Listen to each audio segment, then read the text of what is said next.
عبدالسلام دادا بھائی، میں آپ سے پروگرام کا آغاز کرتا ہوں. جیسا کہ میں نے کہا کہ ملک آگے بڑھ رہا ہے، ماشاءاللہ بڑھتا ہوا نظر آ رہا ہے، ایک عام آدمی کو بھی نظر آ رہا ہے. کچھ چھوٹے موٹے ایشوز ضرور ہیں، تو کیا کہیں، حکومت نے کچھ ایسی پالیسیز بنائی ہیں، بزنس مین کو آن بورڈ لیا ہے، کس طرح دیکھ رہے ہیں سر آپ اس کو؟ بسم اللہ الرحمن الرحیم، نحمدہ و نصلی علی رسولہ الکریم. اس سوال کے جواب کو سمجھنے کے لیے اس کا اگر آپ تھوڑا سا بیک گراؤنڈ دیکھیے، 2 سال پہلے کیئر ٹیکر حکومت کے آنے سے پہلے گفتگو چل رہی تھی بینکرپسی کی، کہ پاکستان بینکرپٹ ہو جائے گا، بینکرپسی ڈکلیئر کر دے گا. اور ایک فورکاسٹ یہ تھی کہ 350 روپے کا ڈالر ہوگا. پھر کیئر ٹیکر حکومت آئی اور آپ کا ڈالر سٹیبل ہوتا چلا گیا. آج پچھلے سال سوا سال سے 277 پہ. ایک بات تو یہ ہو گئی. دوسری چیز یہ کہ آپ کا KSE 100 انڈیکس الحمدللہ ہسٹوریکلی 99,000 پوائنٹس کراس کر چکا ہے.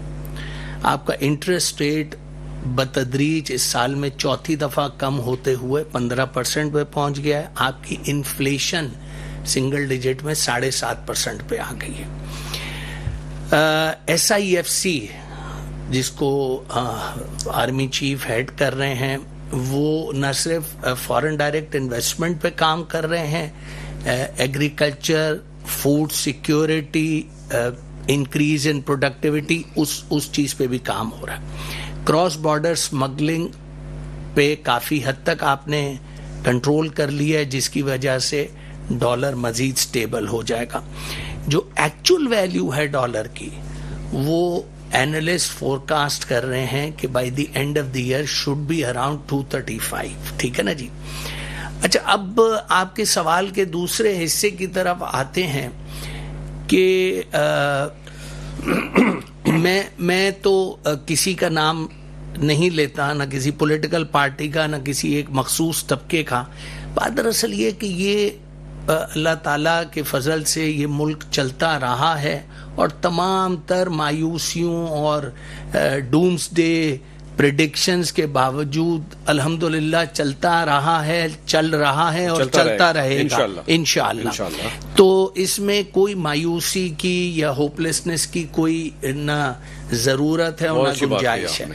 ایک چیز ایڈ کرتا چلوں کہ آج کل جو زبان زد عام ہے کہ لوگ مائیگریٹ کر رہے ہیں، ماس مائیگریشن ہو رہی ہے، بہت لوگوں کا ایک جتھا اٹھ کے جا رہا ہے پروفیشنلز کا. دیکھیں، یہ ملک 26-27 کروڑ عوام کا ملک ہے، اور اس میں اچھی خاصی تعداد ینگسٹرز کی ہے، اور 25 سے 30 لاکھ لوگوں کی مائیگریشن سے نہ 26-27 کروڑ عوام کا ملک رکا ہے اور نہ رکے گا.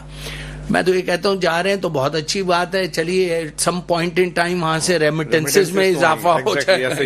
ایگزیکٹلی ایسے ہی ہے. تو ابراہیم بھائی، میں آپ سے بھی یہ بات پوچھنا چاہوں گا. سلام بھائی نے جیسے کہا کہ ڈالر بھی الحمدللہ اسٹیبل ہے، اسٹاک ایکسچینج بھی اوپر جا رہا ہے، ریمیٹنسز بھی آ رہے ہیں. اس میں پالیسیز کا کتنا عمل دخل ہے؟ یقیناً جو گورنمنٹ نے پالیسیز بنائی، آپ سمجھتے ہیں اس کی کنسسٹنسی رہنی چاہیے؟ بسم اللہ الرحمن الرحیم. سب سے پہلے صاحب میں آپ کا شکریہ ادا کرتا ہوں کہ آپ نے مجھے یہاں بلایا. جیسے کہ میرے بھائی نے کہا، کسی بھی اکانومی کی ایویلیویشن جو ہے وہ میکرو اکنامک انڈیکیٹرز کرتے ہیں. اگر ہم بات کریں تو انفلیشن یہ ایک بہت بڑا میکرو اکنامک انڈیکیٹر ہے. انفلیشن ہماری 30% سے لے کے 7% پہ آ گئی ہے. دس ایکسپلینس کہ کس طرف کہاں کس ڈائریکشن میں چیزیں جا رہی ہیں. ہمارا انٹرسٹ ریٹ 22% سے لے کے 15% پہ آ گیا، اور بہت جلدی امید ہے کہ یہ سنگل ڈیجٹ میں 9-9.5% کے قریب آ جائے گا. اس کے علاوہ آپ یہ دیکھیں کہ اوور آل اکنامک گروتھ کتنی سلو ہو گئی تھی، آج کہاں کھڑی ہے. ہمارا کرنٹ اکاؤنٹ ڈیفیسٹ 2 سال پہلے اور آج میں زمین اور آسمان کا فرق ہے. ہم بہت بڑے ڈیفیسٹ سے آج سرپلس کی طرف آ گئے ہیں. یہ سارے انڈیکیٹرز ہیں جو کہ ایک گروئنگ یا ایک بلومنگ اکانومی کی طرف انڈیکیشن دیتے ہیں.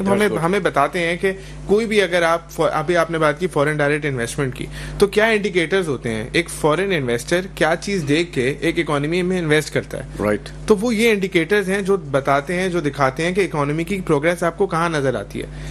ایک اکنامک سائیکل ہے کہ after every recession there is a boom. آپ ایک سائیکل دیکھیں گے تو وہ نیچے آئے گی تو وہ اٹھے گی. It is bound to pick اپ.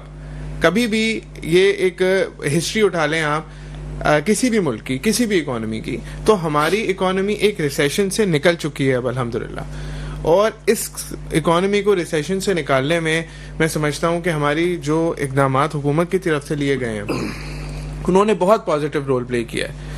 اور ساتھ ساتھ ہم آرمی چیف صاحب کو بھی اس بات کے میرا خیال ہے کہ پورے کریڈٹ کے حقدار ہیں کہ ہماری آرمی نے اکانومی کو اون کیا.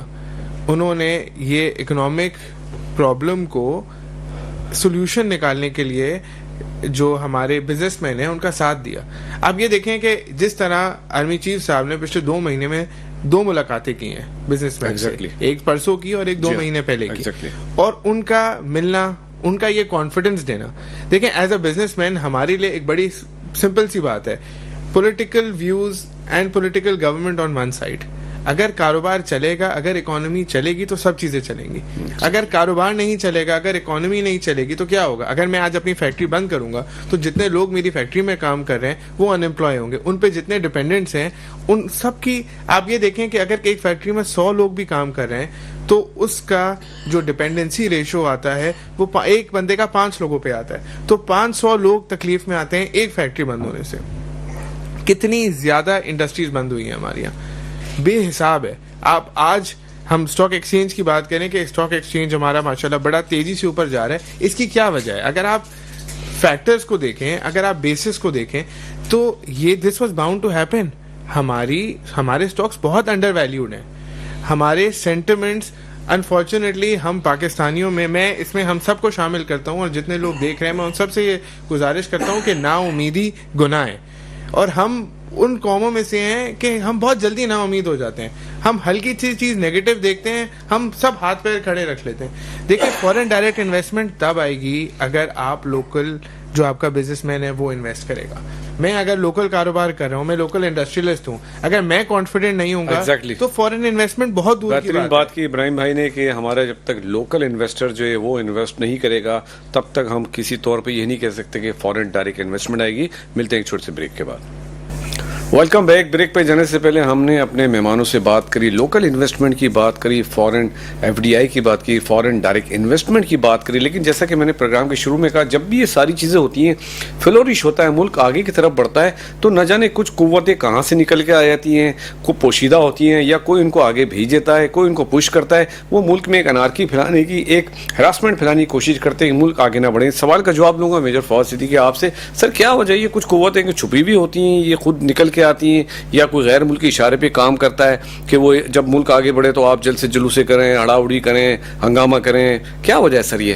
کون نہیں چاہتا یہ؟ بہت بہت شکریہ صاحب. دیکھیے یہ تو بات روشن کی طرح آیا ہے کہ جب بھی پاکستان میں ترقی کا عمل جو ہے وہ تیز ہونے لگتا ہے, کچھ نادیدہ قوتیں جو ہیں اس کو ہنڈرنس پیدا کرنے کے لیے مختلف جو ہے وہ ذرائع استعمال کرتی ہیں, جس میں آپ نے بہت ہی بجا اشارت فرمایا کہ جی جلوس ہے, دھرنے, اور وہ ایگزیکٹلی ان ٹائمنگ پہ ہوتے ہیں جس ٹائمنگ پہ ہمارے فارن ڈیلیگیٹ جو ہے وہ آ رہے ہوتے ہیں. جس طرح آپ نے بالکل نشاندہی فرمائی کہ جی ابھی جو ہے بیلاروس کے وفد کل پہنچے گا اور پرسوں ان کے وزیر اعظم جو ہیں وہ ہمارے بہت بڑی اچیومنٹس ہیں ہمارے لیے, اس سے زیادہ بڑا ڈیلیگیشن آ رہا ہے. بالکل.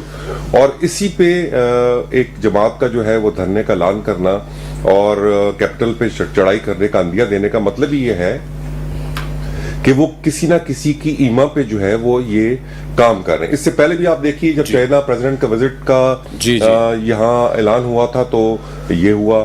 اس کے بعد جب یہ شنگھائی کارپوریشن کی بات ہوئی تو اس میں بھی انہوں نے جو ہے وہ دھرنے کی بات کی. تو obviously یہ تو ایک عام آدمی کے لیے بھی ایک سمجھنے والی چیز ہے کہ جی جس جماعت کو وہ ایک محب وطن جماعت اپنے آپ کو کہتے ہیں, ان کا لیکن جو عمل ہے وہ اس کے بالکل مترادف نہیں ہے. لیکن دیکھیے آپ کی بات بالکل بجا ہے. پاکستان اس وقت اس دورائے پہ ہے, جس طرح میں پہلے بھی عرض کر چکا ہوں کہ آج کل جو جنگ کا پلیٹ فارم ہے وہ اکانومی پہ آ کے کھڑا ہو گیا ہے. کنونشنل وار اب تقریباً تمام دنیا میں قصہ پارینہ ہو گئی ہے. آپ یوکرین کی رشیا کی مثال لے لیں, ڈیلیئنگ ٹیکٹکس کا مطلب یہ ہے کہ کسی نہ کسی طرح ایک قوم دوسری قوم کو اکنامکلی اتنی زیادہ جو ہے وہ اس کو ختم کر دے کہ وہ جنگ کرنے کے قابل نہ رہیں. ہم لوگ ماشاءاللہ جو ہمارا محل وقوع ہے وہ اتنی زیادہ اسٹریٹجک لوکیشن پہ ہے کہ جس کی وجہ سے چین نے اپنا pilot project one belt one road کا اس کے لیے پاکستان کو منتخب کیا. اس کی وجہ یہ ہے کہ پاکستان کے جو محل وقوع ہے it acts a bridge between middle eastern country central Asian countries. Exactly. اور اس کو برج کے لیے ٹریڈ کے لیے اکانومی کے لیے اس سے زیادہ صحیح جو ہے جگہ وہ میسر آ نہیں سکتی. تو یہ تو ایک بات ہوئی راج صاحب. لیکن دیکھیں دوسری طرف اس وقت جو ہمارے چاروں طرف آپ کو پتہ ہی ہے کہ جی اب ایک گریٹ وار اور گریٹ گیم کی دوبارہ ذکر ہو چکا ہے. اس خطے میں چائنا کو کاؤنٹر کرنے کے لیے تمام جو فرسٹ ورلڈ کنٹری کے تقریباً ممالک ہیں جس میں نیٹو یو اے لے لیں وہ برسر پیکار ہیں اس خطے میں. From India is a stooge state of these countries جو کہ چائنا کو کاؤنٹر کرنے کے لیے برسر پیکار ہے. اور چائنا کا پائلٹ پروجیکٹ اس وقت سی پیک ہے جو کہ پاکستان میں انشاءاللہ کمیشننگ ہونے جا رہا ہے. اس کو ہر صورت میں سبوٹاج کرنے کے لیے وہ ہر ذرائع استعمال کر رہے ہیں, چاہے وہ بلوچستان میں ہو چاہے وہ کے پی کی طرف سے ہوں, کیونکہ افغانستان میں جو اس وقت انارکک سچویشن ہے اس کا فائدہ اٹھاتے ہوئے وہاں ٹیررسٹ آرگنائزیشن جو ہیں وہ پنپ رہی ہیں اور ان کی جو سپورٹ ہے اکنامکلی مورلی ٹریننگ وائز وہ ہمارے دشمن ممالک کر رہے ہیں, انڈیا کر رہا ہے. اسی طرح جو ہماری دشمن ایجنسیز ہیں ان کے لیے انہوں نے اپنے خزانوں کے منہ کھول دیے ہیں اور وہی جو ہے وہ آ کے کراس بارڈر جو ہے ٹیررزم کر رہے ہیں. ہمارے جو معصوم لوگ ہیں پچھلے دنوں جس طرح آپ دیکھ رہے ہیں کہ ہر طرف اس وقت خون کا بازار گرم ہے بلوچستان میں کے پی کے میں. لیکن میں آپ کو ایک چیز ضرور بتاؤں, الحمدللہ ان چیزوں کے باوجود جو ہماری عوام ہے وہ ان سے برسر پیکار ہے. آپ دیکھیے چیف صاحب نے ایک بہت ہی اچھی بات کی کہ یہ وہ جنگ ہے جس میں یونیفارم والے بھی اور بغیر یونیفارم والے بھی جو ہیں وہ پاکستان کی بقا کی جنگ لڑ رہے ہیں.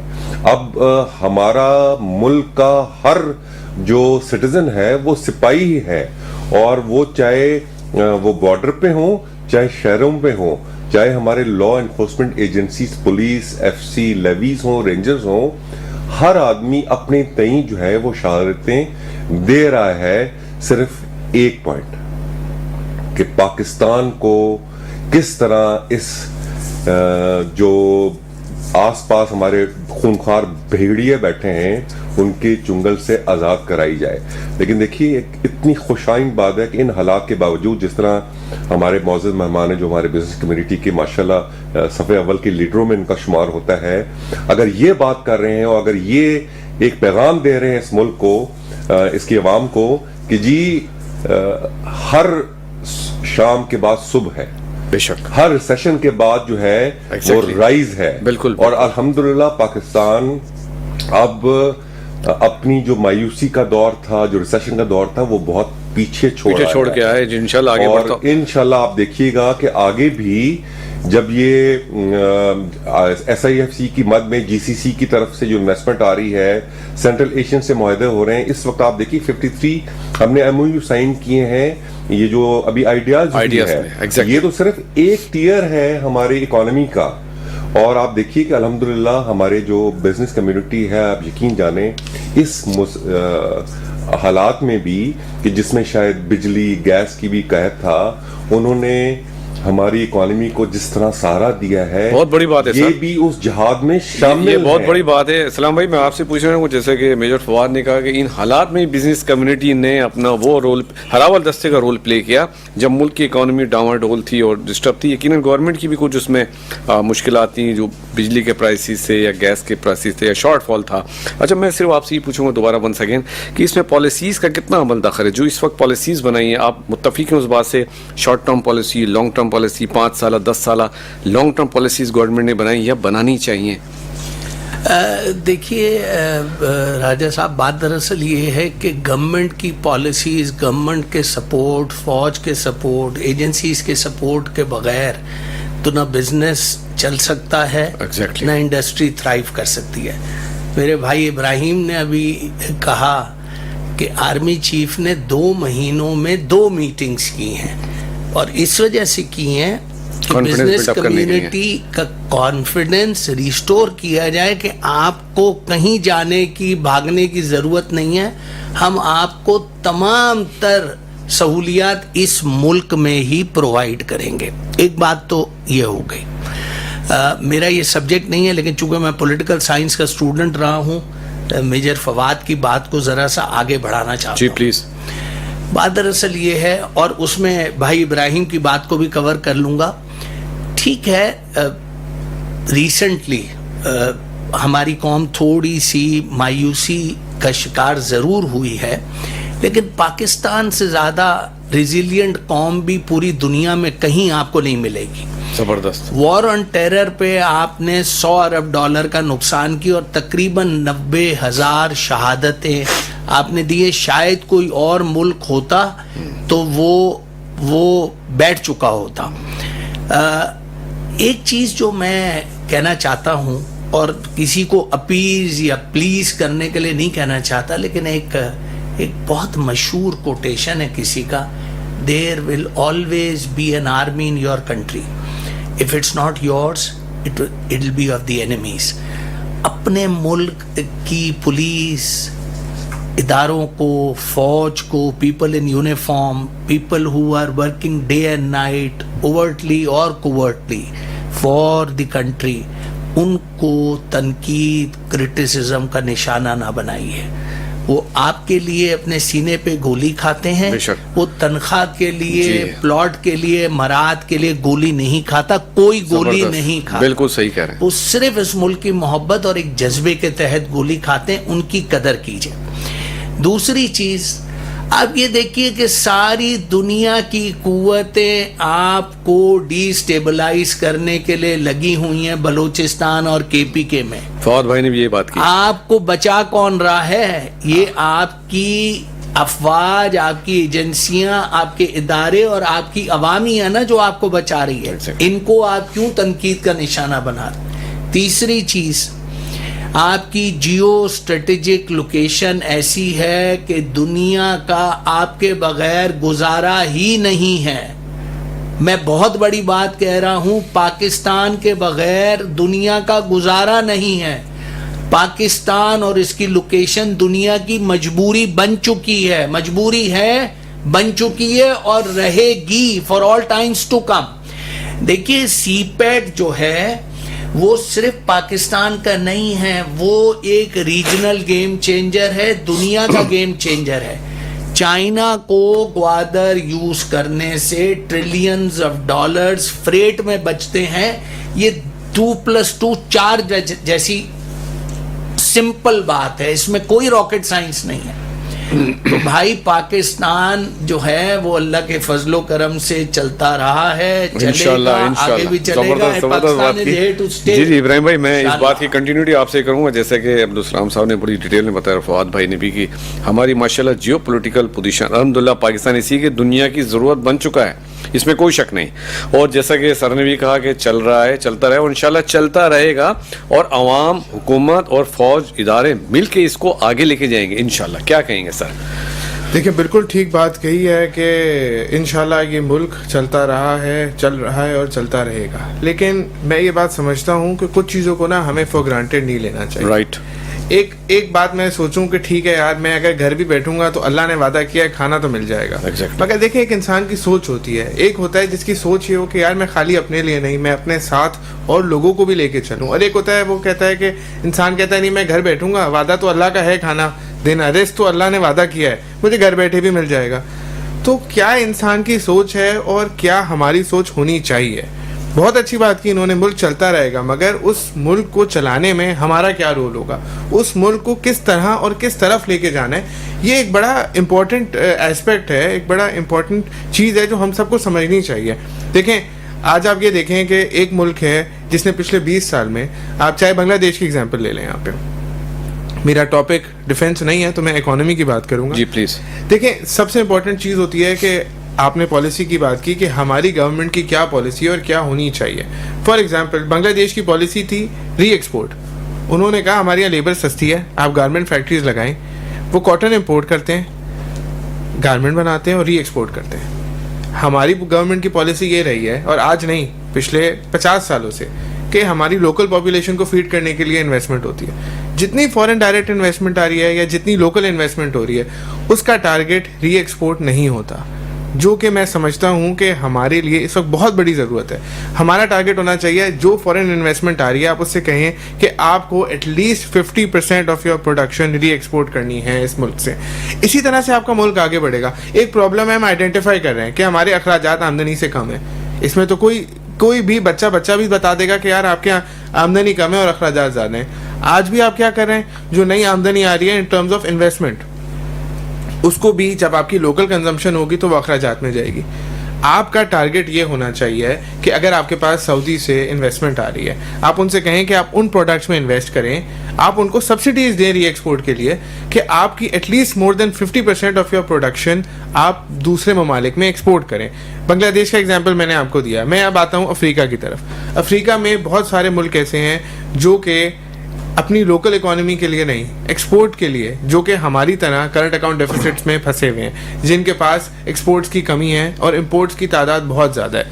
وہ بھی اسی طرح کی پالیسیز اڈاپٹ کرتے ہیں کہ آپ جتنی انویسٹمنٹ آ رہی ہے ان کو یہ ٹارگیٹ دیں. ہمارے پاس میں مانتا ہوں بہت بڑی لوکل پاپولیشن ہے, 25 کروڑ کی آبادی ہے, بہت بڑی مارکیٹ ہے, اور آپ کے پاس جتنے فورن انویسٹرز آ رہے ہیں ان کو بڑا چام ہے اس بات کا.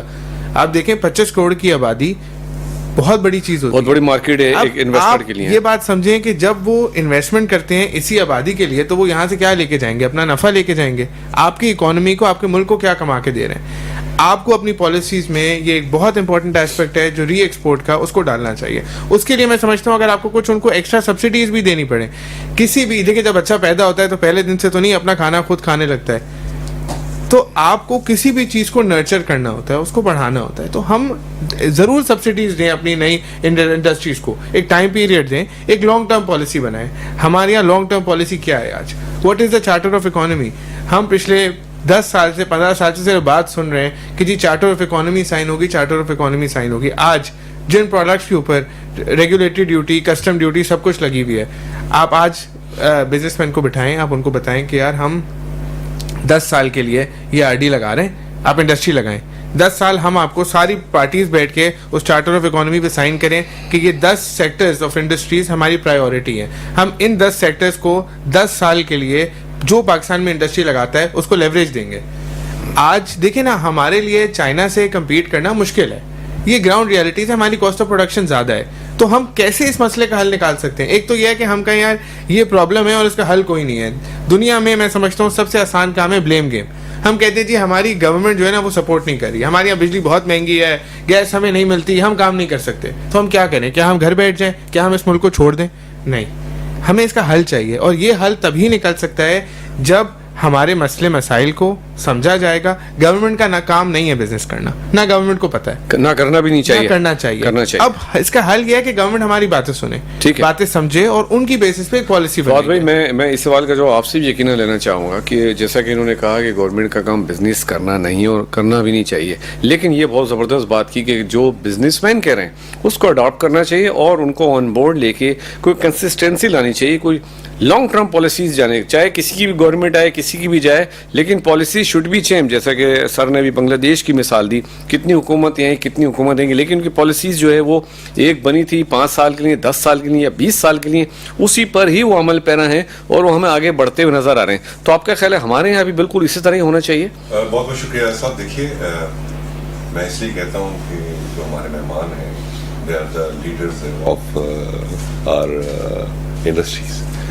دیکھیں یہ جو پوائنٹ آؤٹ کر رہے ہیں اس میں تو کوئی دو رائے نہیں ایگزیکٹلی ہونا چاہیے, لیکن میں آپ کو تھوڑا سا اس میں ایڈ کر دوں. جی پلیز. دیکھیں 60 کی دہائی میں ایک ہمارے بہت ہی اچھے اکانومسٹ تھے, انہوں نے ایک ویژن دیا تھا.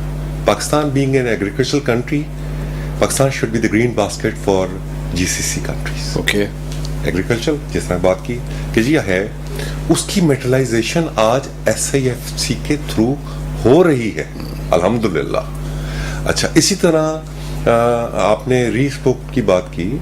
وی have in contact with the Chinese government to establish economic industrial zones, جو کہ وہاں ان کی انڈسٹریز جو کہ ہماری ضرورت ہے وہ یہاں آئیں گی, لگائیں گی, انویسٹ کریں گی, اور یہیں سے الحمدللہ ایکسپورٹ کچھ ڈپارٹمنٹ سے شروع ہوگی. تیسری چیز سسٹینیبلٹی. دیکھیے اس کا ہماری ملک میں بہت بڑا فقدان رہا. دیٹ واز دا ریزن کہ کوئی بھی کنٹری انویسٹمنٹ پاکستان میں کرنے کے لیے تیار نہیں تھی کہ ہماری انویسٹمنٹ کی سیکیورٹی کون دے گا, ارسپیکٹو جو گورنمنٹ آئے. تو اس کا بیڑا بھی الحمدللہ SIFC کے تھرو پاکستان فورسز نے اٹھایا ہے. اب اس کی گارنٹی کنٹینیوشن آف پالیسی کی وہ پاکستان فورسز دے رہی ہیں, آپ یقین جانیے. اور اسی مد میں جو اس وقت چارٹر اکانومی کی بات ہو رہی ہے, چارٹر تو اوبیسلی وہ پولیٹیکل ایک ڈاکومنٹ ہو جاتا ہے, لیکن SIFC کی مد میں جو اس وقت پلاننگ ہے وہ اس وقت جو سب سے زیادہ امیجیٹ کمپلیشن آف اپنا پلانز ہیں وہ 2030 تک ہیں. اس کے آگے لانگ ٹرم پلاننگ کی بات ہو چکی ہے, اس کو ڈاکومنٹ کیا جا چکا ہے, لیکن الحمدللہ وقت آنے پہ وہ بھی جو ہے وہ سامنے آئیں گے. لیکن جہاں تک دیکھیے اٹ ٹیکس ٹائم. یہ وہ چیزیں ہیں کہ جس کے بارے میں ہم 12 ایک جماعت سے بات کر رہے ہیں اور یہ کہہ رہے ہیں کہ جی آپ پولیٹکس کرتے رہیے, جو مرضی کرنا ہے آپ لوگ کرتے رہیے, کہ لیکن خدا کے واسطے پاکستان کی اکانومی کے ساتھ, پاکستان کی بقا کے ساتھ کھلواڑ نہ کریں. اب ہم اس وقت ٹیک آف کرنے کی پوزیشن میں آئے ہیں, اور الحمدللہ ہم جب ٹیک آف کریں گے تو دنیا ہماری مثالیں دے گی. جس لیول کی پلاننگ SIFC کے under with all stakeholders including industrialists, IT sector, agriculture sector, آپ you name it they have it. آپ یقین جانیں کہ اس کے لیے مائن منرلز پہ بڑا کام ہو رہا ہے. جی اس کے علاوہ آپ AI پہ آپ دیکھیں کس قسم کا کام ہوا ہے کہ آپ ان کی بزنس ہمارا دیکھیں کہ اتنی قدغن کے باوجود ہمارا جو AI کا بزنس ہے کتنا فرش کر رہا ہے. We have the brains, we have the will, ہمیں صرف ٹائم چاہیے, اور وہ ٹائم جو ہے وہ جو وقت ہے ہم صرف وہی مانگ رہے ہیں ان لوگوں سے جو اس وقت اپنی منشا کے لیے ایک ویسٹرن انٹرسٹ کے تحت, پرسنل انٹرسٹ کے تحت, کلٹ فالوئنگ کے تحت جو ہے وہ بات کرتے ہیں کہ جی وہ ہے تو پاکستان ہے خدا را خواستہ, اور وہ نہیں ہے پاکستان نہیں ہے. دادو بھائی صاحب نے بات کی, آج ہم یہاں بیٹھے ہیں, کل ہم یہاں نہیں ہوں گے. پاکستان ہوگا اور انشاءاللہ پاکستان جو ہے تا قیامت رہے. زبردست. سلام بھائی زبردست بات کی, اور آپ کی بات کو میں دوبارہ وہیں سے سٹارٹ کروں. آپ نے کہا کہ جب یہ ادارے حکومت ایک پیج پر ہیں تو انشاءاللہ پاکستان کو آگے بڑھنے سے کوئی نہیں روک سکتا, اور ترقی کا سفر شروع ہو چکا. جیسا کہ فواد صدیقی صاحب نے کہا کہ اب ہم ٹیک آف کرنے کی پوزیشن میں آ گئے ہیں. سر اس میں کوئی میں سر آپ سے اس کا سوال کا جواب لیتا ہوں, ملتے ہیں ایک چھوٹے سے بریک کے بعد.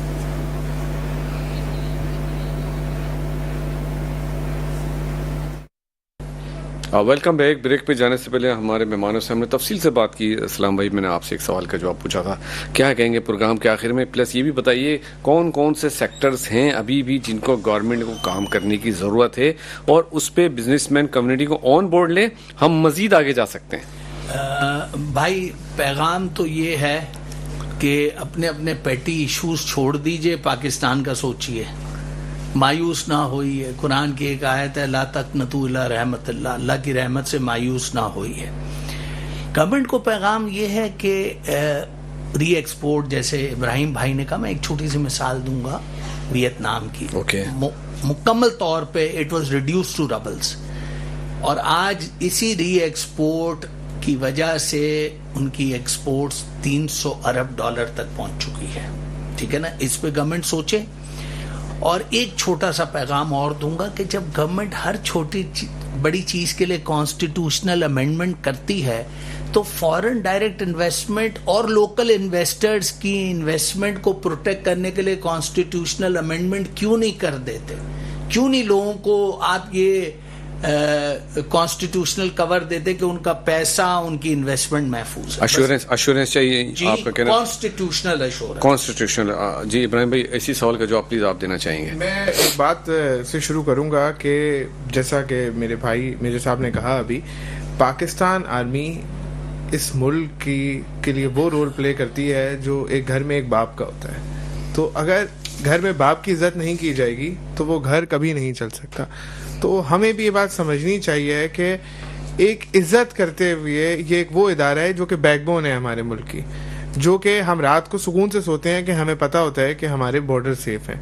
اور ان کی عزت نہ کرنا یا اس کو ایک نیگیٹو پہلو میں لے کے جانا کسی کے لیے بھی وہ ایک بہت خراب میسج دیتا ہے. صرف ہمارے اپنے لیے نہیں ہے, ہمارے لیے ایکسٹرنل امیج بھی بہت خراب جاتا ہے. اس کے ساتھ ساتھ میں بزنس کمیونٹی کے لیے ایک بڑا اسپیشل میسج دینا چاہوں گا کہ ہم نان ٹریڈیشنل آئٹمس کی ایکسپورٹ پہ کام کریں. ہم ان آئٹمس کی ایکسپورٹ پہ کام کریں. ہمارے یہاں اگر آپ کسی سے بھی بات کریں تو وہ کہتا ہے 5 سیکٹر ہیں جو پاکستان کی ایکسپورٹ ہے. اس میں ٹیکسٹائل آ جاتا ہے, چاول آ جاتا ہے, لیدر آ جاتا ہے, سرجیکل اکوپمنٹ آ جاتا ہے. لیکن اس سے باہر کوئی نہیں سوچتا. کوئی یہ نہیں سوچتا کہ بہت سارے ایسے جیسے پیکیجنگ آئٹمس ہیں, پلاسٹک پروڈکٹس ہیں, کہ یہ بھی ایکسپورٹ کیے جا سکتے ہیں. بھیڑ چال کا حساب ہے ہمارے یہاں. اگر میں نے دیکھا کہ ایکسپورٹ ڈیٹا میں کہ جی میں گارمنٹ جو ہے وہ US جس کمپنی کو ایکسپورٹ کر رہا ہوں, ہمارے یہاں سب وہ ایکسپورٹ ڈیٹا نکال کے اسی کمپنی کو ٹچ کرنا شروع کریں گے. Think out of the box. افریقہ ایک بہت بڑا کانٹیننٹ ہے جہاں پہ بہت بڑی مارکیٹ ہے ہمارے پروڈکٹس کے لیے, اسپیشلی جیسے فارماسیوٹیکل پروڈکٹس ہو گئے اور اس طرح کے نان ٹریڈیشنل آئٹمس جو ہماری شاید آپ کو ایکسپورٹ ڈیٹا میں اتنی بڑی پرسنٹیج میں شو نہ آتے ہوں. مگر آپ باہر نکل کے سوچیں, اپنے ویژن کو بڑا کریں, براڈ کریں اور کوشش کریں ہر آدمی, ہر کاروباری آدمی, ہر بزنس مین کم از کم 15 سے 20% اپنی پروڈکشن کو ایکسپورٹ کرے. اور گورنمنٹ سے میں یہ ریکویسٹ کروں گا کہ کوئی نہ کوئی انسینٹیوز نکالیں SME کے لیے, اسمال اینڈ میڈیم انٹرپرائز کے لیے, کہ وہ ایکسپورٹ کے لیے طرف جائے. پروگرام کے آخر میں پوچھنا چاہوں گا کیا میسج دینا چاہیں گے ان لوگوں کو جو ابھی بھی یہ سوچ رہے ہیں کہ حکومت کو, ملک کو کمزور کیا جائے؟ بہت شکریہ راج صاحب. دیکھیے, ہاتھی گزر جاتے ہیں, کتے بھوکتے رہ جاتے ہیں, اور الحمدللہ ہاتھی گزر رہا ہے, اور ہاتھی جس شان و شوکت سے گزرے گا انشاءاللہ یہ کتے دیکھتے رہ جائیں گے. میں معافی چاہتا ہوں ان الفاظ کا, لیکن آخر میں صرف میں ایک امید کا, اقبال صاحب کا ایک شعر جو ہے وہ پڑھوں گا کہ نہیں ہے نا امید اقبال اپنی کشت ویراں سے, ذرا نم ہو تو یہ مٹی بڑی زرخیز ہے. میں اپنے تمام مہمانوں کا شکر ادا کرتا ہوں اور ایک واقعے کا ذکر کرنا چاہتا ہوں جو آج سے 2 دن پہلے بنو میں پیش آیا. بنو چیک پوسٹ کے اوپر ہمارے محافظ ہماری حفاظت کے لیے وہاں موجود تھے, جہاں دہشت گردوں نے ان پر حملہ کیا اور جو بارود سے بھری ہوئی گاڑی تھی اس کو چیک پوسٹ کراس کرنے کی کوشش کی, جس کے نتیجے میں انہوں نے بارود سے بھری ہوئی گاڑی اڑا دی اور ایک فائرنگ کا واقعہ ہوا جس میں 6 دہشت گردوں کو جہنم میں پہنچایا گیا. لیکن یہ بہت بڑا واقعہ تھا اور کیونکہ اس گاڑی میں بارود تھا, اس کے نتیجے میں ہمارے 12 جوانوں نے شہادت کا رتبہ پایا.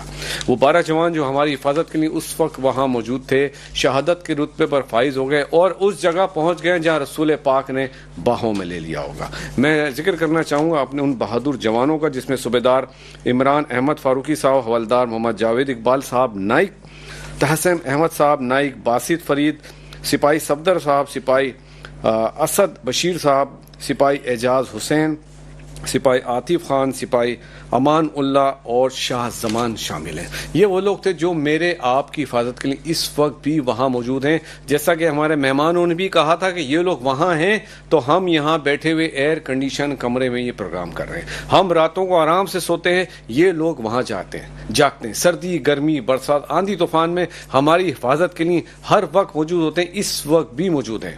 انہوں نے ہماری خوشیوں کے لیے, ہمارے بچوں کی خوشیوں کے لیے اپنی پیاروں کی خوشیوں کو قربان کیا اور قربان کرنے کے لیے ہر وقت تیار رہتے ہیں. میری دعا اللہ تعالیٰ سے کہ ہمارے اداروں کی, ہمارے افسروں, ہمارے جوانوں کی حفاظت فرمائے, کیونکہ یہ ادارے ہیں تو پاکستان ہے اور پاکستان ہے تو ہم سب انشاءاللہ پاکستان ہمیشہ قائم و دائم رہے گا. ملتے ہیں اگلے پروگرام میں. پاکستان زندہ باد, پاک فوج پائندہ باد.